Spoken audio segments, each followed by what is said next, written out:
Sup, you beautiful bastards. Welcome back to the Philip DeFranco Show, your daily dive into the news. And we have a lot to talk about today. Some big, some small, and some stupid. This is a news show.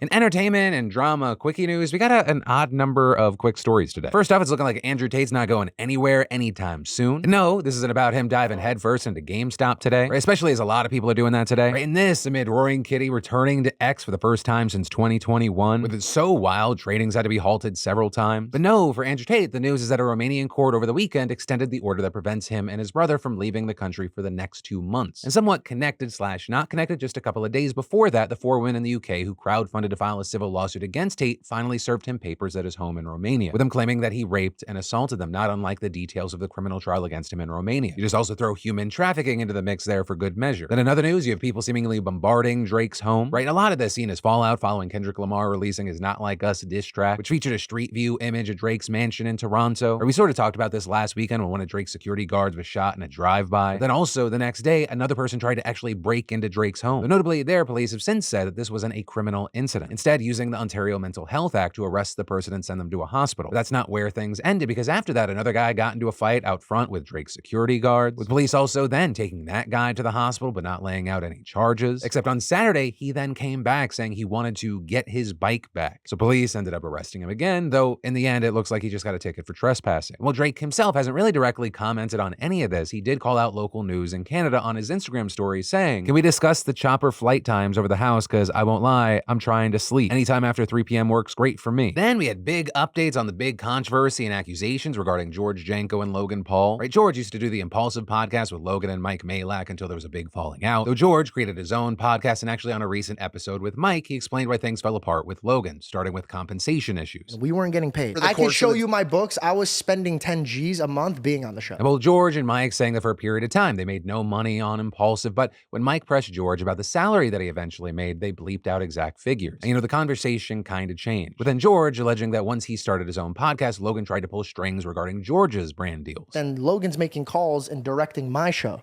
And I'm saying, hey man, you can't tell me what to do on my own show. That's not okay. What's that about? He told me that I couldn't take Celsius. Right, he's referring to having a partnership with the Celsius energy drink, which is notably a competitor to Logan's Prime. With things then getting personal, right? George saying no one called him after he got fired, that people only contacted him when it came to money. Right? And so initially, a lot of people got on the fuck Logan Paul bandwagon. But we ended up seeing Logan shooting back, posting a video yesterday disputing much of George's issues, saying George wasn't fired, that he chose to leave, and regarding money, as well as having his own credit card, all expenses related to the show were paid for, including all travel and lodging. Obviously, George's total reimbursement came out to $20,000, 317 cents. I know he doesn't want to talk money. I know he bleeped it out, but George made $317,000 in the 15 months that he got paid for on Impulsive. With Logan then adding that he only had to work like 3 days a month for a few hours each day, so he was really making over $2,000 hourly. That, and he had equity in the show. Also regarding claims that Logan tried to stop George from working with Celsius, Logan said, "When making calls, trying to make it seem like I wanted to control his show is absolutely ridiculous. As you can see right here, I was like, hey, we got to get you Prime because I saw him drinking our competitor. The truth is, I thought it was a bad look that my best friend and co-host took a brand deal with our competitor without consulting me." But then in response, George tweeting that instead of making videos, they should handle this issue in person. The post has since been deleted, and on re-uploads, a lot of the comments seem to be reacting that George isn't acting that mature about the situation. And so for fans and haters of any of these people alike, I gotta ask, what are your thoughts here? But for me, it's just further confirmation that 90% of the time, I think it is a great idea to not work with friends. It just changes things, and all relationships are not equal, and all relationships are not built for it. Though notably, that's not all that's at play here. That's a little bit of an oversimplification on my part. But then the final piece of quickie news today, and it's my favorite, is that a zoo in China is being accused of trying to trick visitors by using dogs in place of pandas by painting them black and white, with these being the animals in question. Now, the zoo told Chinese state media, hey, we didn't mislead anyone because these are clearly advertised as panda dogs. But one, regardless, visitors weren't pleased with any of this, writing things like, "This is not funny at all. Chow chows have fragile skin and thick coats, which make them susceptible to skin diseases." But the zoo fired back there, saying that the dogs weren't harmed and that if people can dye their hair, dogs can too, because their fur is the same as hair. But also, two, Chinese people in the past have accused their zoos of having fake animals. Right? This is just part of a bigger thing, with dogs sometimes being used as stand-ins for wolves or African cats. Or last year, there was an accusation that a zoo put a man in a sun bear suit. And then we need to talk about how and why so many students are struggling to navigate college admissions right now. You go where? Harvard. law school. Because getting into an American college, it can be hard, it can be expensive, the landscape is constantly changing. And specifically with that, last year we saw seismic shifts in how students needed to approach college admissions, with most recently Harvard and Caltech announcing that applicants would again be required to submit standardized test scores with applications. Right, and in the case of Harvard, that decision comes after nearly 4 years of doing away with the requirement. Although notably, that was a temporary pandemic-related measure, as they understood that how students were being educated during the pandemic fundamentally changed. And as far as why this is happening, you had Harvard's Dean of the Faculty of Arts and Sciences saying in a statement that reinstating the test requirement was due to a number of factors, and adding that standardized tests are a means for all students, regardless of their background and life experience, to provide information that is predictive of success in college and beyond. With also Caltech, which is an extremely famous science and engineering school in Pasadena, claiming that the requirements fall in line with the school's commitment as a community of scientists and engineers to use all relevant data in its decision-making processes. Right, and these two schools are now joining Dartmouth, Yale, MIT, Brown, Georgetown, Purdue, and UTA in requiring the SAT and ACT again. And so, as expected, this requirement has led to mixed reactions. Right, not having the requirement was seen as a way to diversify the campus for students who possibly didn't test well because of external factors. Things like a poor home life for kids who would otherwise excel at school. But some approached the same concern from a different angle. For them, the test scores were an objective way to see if a student excelled despite their environment. But regardless, this decision is often viewed as a return to more conservative admission practices, especially in the case of Harvard, which had a reckoning this year after the head of the university was forced to resign, both over allegations of ignoring anti-Semitism from the students as well as plagiarism concerns. While the return to standardized tests alone is enough to rock how students approach college admissions, it's just one piece of the puzzle, with the other major one being the admission essay, which can help offset a kind of meh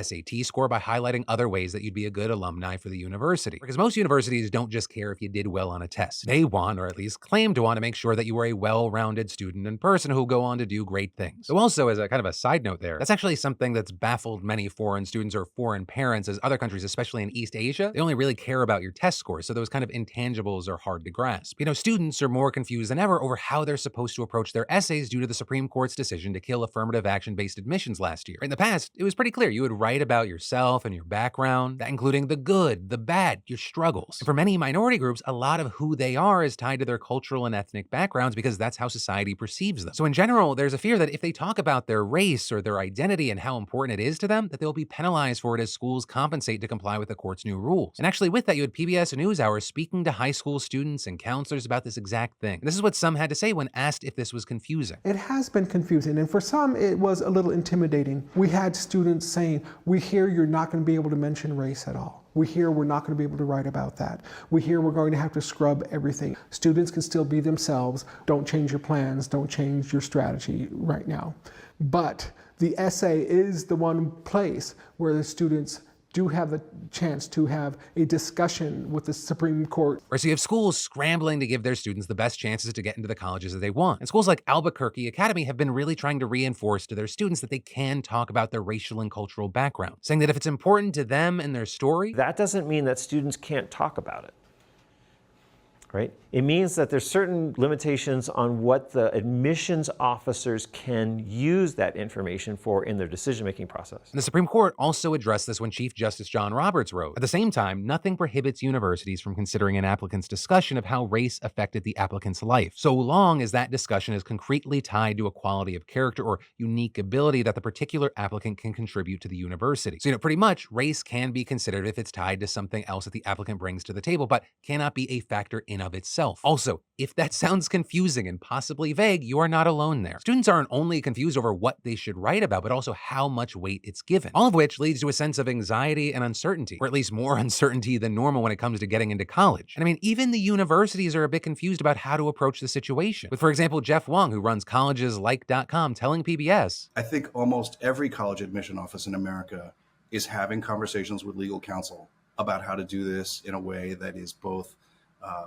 with respect to the law, but also with respect to the institution's interests. And honestly, it's likely that we won't know what the post-affirmative action world actually looks like until a few admission cycles have happened, especially as it won't even be until the class of fall of 2025 that we'll have the first wave of students who had to navigate this whole situation getting into schools en masse. And this is there will likely be years of confusion and resentment as students continue to be unsure of why they did or didn't get into a school, which is also why you have so many people cautioning against putting such an emphasis on which school you went to. And while of course with this story I'd love to know everyone's opinions, if you're a student this is going to affect, or a parent of a student you're going to affect, or you're a guidance counselor, or you're part of the process in any way, I would 100% Love to hear from you in those comments down below. And then, for any of you focused on getting your business off the ground, creating a place to share your homemade goods, or even a personal blog, I got a great solution for you. And it comes from, and I want to thank the fantastic sponsor of today's show, SquareSpace. I've been partnering with SquareSpace for years now, and I have to say, it is still so easy. There's nothing to install, patch, or update ever. Creating a beautiful website with Squarespace's Fluid Engine is so easy. You just drag things where you like, no coding necessary. And if you need a starting point, Squarespace has a bunch of great professional templates. Hell, you can even sell custom merch easily. Squarespace will handle all the production and shipping. Plus, with Squarespace, you get access to all their marketing tools and analytics and their award-winning customer care team via email or live chat 24/7. So go check it out, see why so many others love it, see why you're gonna love it, and start your free trial today over at squarespace.com/Phil. And when you realize you made the right move, just make sure you enter an offer code Phil to get 10% off your first purchase. And then, the cartels in Mexico have literally turned Mexico's elections into a battleground this year, with the country right now seeing an unprecedented level of violence heading into the June 2nd elections, making this one of the most deadly campaign years in modern history. In fact, according to the Washington Post, over 24 candidates have been killed, hundreds have dropped out of their races, and more than 400 have asked the federal government to give them security details. And this comes as armed cartels are working to ensure that they can elect leaders who are favorable to them and will turn a blind eye to their actions. And we're not just talking about drug trade. These organized crime groups have expanded a lot in recent years, becoming migrant smugglers, extorting businesses, and winning contracts for firms in their control. Hell, in some places, they have so much power, they can actually determine who enters entire towns or even what people are allowed to say. And studies have shown that the growth and the rise of these criminal markets and the desire of cartels to control them is a driving force behind this historic violence that we're seeing now. But notably, it's not the only factor here. Cartels that used to exercise total control have fractured in recent years. So instead of one cartel pushing a candidate with little opposition, you have various armed groups putting up competing candidates. And beyond that, the general weak rule of law and the fact that so many places are having municipal elections have also contributed to this unprecedented violence. You see, the kind of power that these cartels they're fighting for, it's relying on their ability to control local elections. So most of their big targets are actually mayoral candidates. Though that said, people running for governor or Congress are also at risk. And one of the places that has seen some of the most violence connected to the election is Chiapas, the poorest state in Mexico. For years, it wasn't particularly known for cartel violence, with just one of the biggest cartels basically holding a monopoly on the region. But as we saw the bigger cartels begin to fracture and migrant smuggling become more lucrative, new groups entered the state, with local leaders blaming incompetent politicians and their poor governance for allowing this to happen. So now nearly a dozen cartels operate in the state, including the two most powerful ones. And so as a result, not only have homicides and disappearances skyrocketed, among the casualties there, you have 6 political candidates just in the past few months. And according to a leader of PAN, the main opposition party, the violence has caused nearly 24 mayoral candidates from the party to drop out of their races. And it's also not like this is happening along party lines. Candidates in all of Mexico's major parties have been targeted. Hell, at one point, the presidential frontrunner from the party of incumbent President AMLO was even threatened by mass cartel members in the state last month, with her car being stopped at their checkpoint so they could warn her to remember the poor people. And in just one municipality of Michoacan, 3 mayoral candidates have been killed, and this including 2 candidates from President AMLO's party and 1 from PAN. But despite everything we've talked about, AMLO has largely downplayed the violence, claiming that it's all being blown out of proportion by opposition groups in the media. But it's also the lack of adequate action at the federal levels that's just allowed this to continue. And because so many non-cartel candidates are either getting murdered or dropping out to prevent that from happening, these groups are just able to consolidate even more power. And then, in big international news, imagine if a U.S. court ruled that one of the major political parties in America should be considered a potential extremist threat and should be spied on. Well, that is exactly what just happened in Germany in the far-right party Alternative for Germany, or AfD. They're a group that was formed in 2013 as a Eurosceptic party, but they have steadily become a radical anti-immigration force, slanting further and further to the right and facing criticism for what some take as, let's just say, Nazi-esque takes. In 2021, the Federal Office for the Protection of the Constitution, or BFV, classified the party as a potential extremist group and placed them under surveillance, which marked the first time since World War II that such an action had been taken against an opposition party. But with that, we saw the AfD challenge that designation, and this latest high court decision upholds a ruling from the lower court. And while the AfD has said that it will appeal this decision as well, for now, intelligence officers will be allowed to wiretap party members and recruit informants to monitor the party for extremism. And this ruling, it's absolutely massive for a few reasons. First of all, because it can pave the way for a total ban on the party if the BFV can collect evidence to designate the party as confirmed extremist. And that's not totally out of the question. I mean, already the party's youth chapter and branches in 3 of Germany's 16 states have been classified as confirmed right-wing extremists. And beyond that, this is also a huge deal because it's not like this is some fringe movement. The AfD is currently the 2nd most popular party in Germany. And heading into the elections this fall, the party has been polling way ahead of Germany's left-of-center ruling coalition, with the AfD set up to secure big wins in several eastern states. So this ruling could have a serious impact on the election, though it's really unclear right now whether it would discourage voters or, in fact, boost the group's popularity further, which notably is something that experts say could happen, especially if the party is ultimately banned. And finally, this ruling is also super important symbolically when it comes to crackdowns on far-right groups. because of Germany's dark past with government surveillance, the country generally has been extremely sensitive to data privacy. But this, as experts say, the fact that they're even allowing this surveillance in the first place is in fact in reaction to the Nazi regime and policies aimed at preventing those atrocities from happening in Germany ever again. And to that point, it's been very interesting to watch how Germany has cracked down on the rise of far-right groups that we've seen in recent years, especially compared to other countries, where because of its history, Germany actually has safeguards in place. I mean, it's literally illegal to be a Nazi in Germany. But as far as what happens and how this plays out into the elections, we're gonna have to wait and see. And then, finally today, we have commentary. The part of the show where we dive into the comments on the last one, see what y'all had to say and what y'all were arguing about. You know, there's definitely a lot of conversation around Belle Delphine's situation, though it was less to do with Belle. With Yoski Broski saying, I don't care if Belle did or did not make money from her bathwater. What do you mean you're taking $90,000 and not telling me why? And others responding, privacy reasons and because shh. As well as, I haven't lost to PayPal, but all of these Silicon Valley companies are like this. I once got my phone number banned on Tinder without ever having met anyone. I emailed asking why I couldn't log in, and they sent back this snotty email saying, oh, we banned you. We're not saying why, and you know what you did. Right, and people just in general thinking the situation was insane. Also, on the note of companies, there were a lot of people taking swings at Microsoft, where they're embroiled in controversy. There's a lot of backlash, people pissed off about the firings, with Charlie Hatch saying, Microsoft HR. So we are firing you despite your massively successful work, but would it help to know the CEO is like super bummed about it? And Noblest Steed saying, Phil missed one of the most maddening parts related to Tango Gameworks being shut down. Within a day of the studio being shut down, one of Xbox's executives, Matt Booty, held a town hall where he said,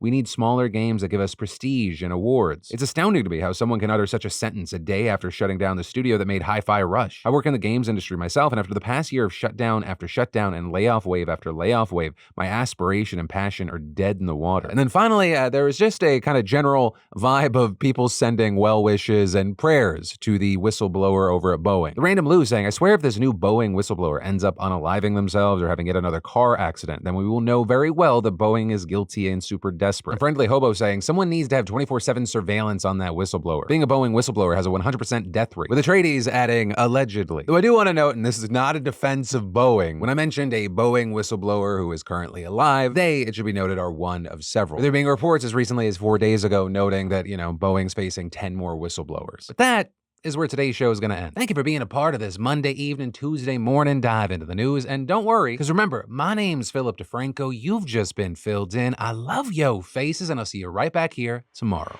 You on my mind a lot. Don't need no time watch. I don't know how I got you in my pocket spot. Yeah, that's babe, need you every day. You like my oxygen.